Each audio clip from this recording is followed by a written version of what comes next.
In 1917, Sergeant Stubby became a war hero, saving several soldiers' lives and even capturing a German spy while in the trenches of France with the 26th Yankee Division.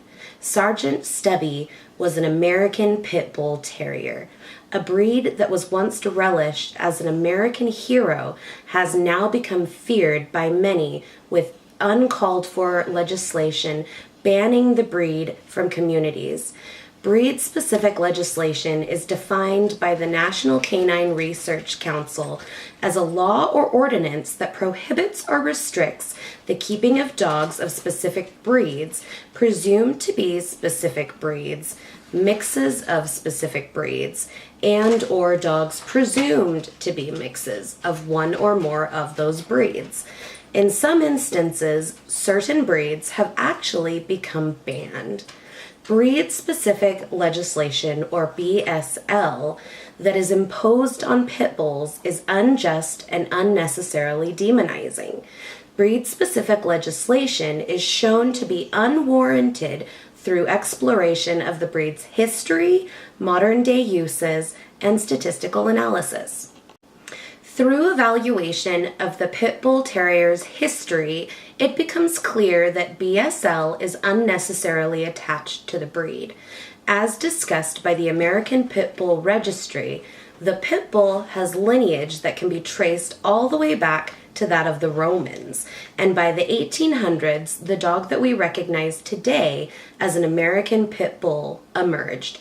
The breed became popularized in the 1800s through the sport of ratting, which even noblemen participated in.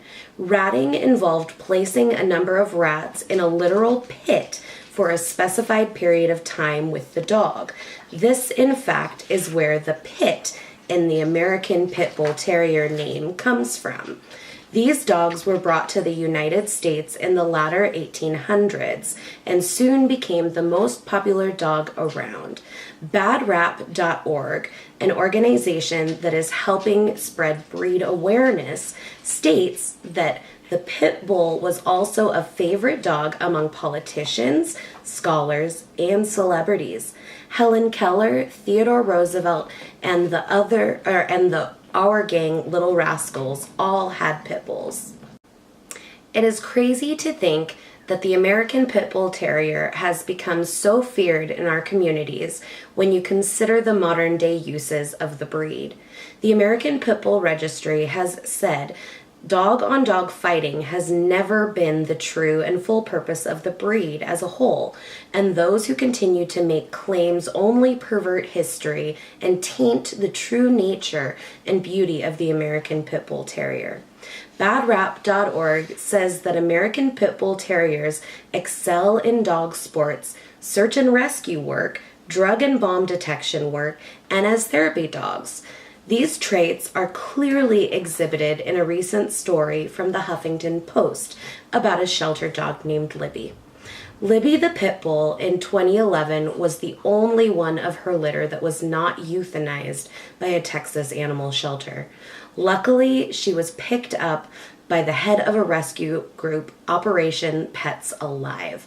Libby demonstrated skills that would potentially make her a great law enforcement partner, but the rescue group struck out with several agencies and then finally found Brad Croft, who is the founder of the Texas Dog Training Center, Universal Canine. Libby is now poised to be a narcotics detection canine with the police force in the same city where she was once overlooked as a shelter dog. Statistical analysis proves breed-specific legislation to not be well-founded.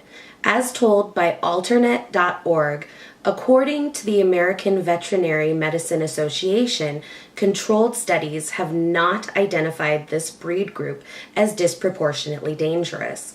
The American Temperament Testing Society, or ATTS, puts thousands of dogs through their paces every year.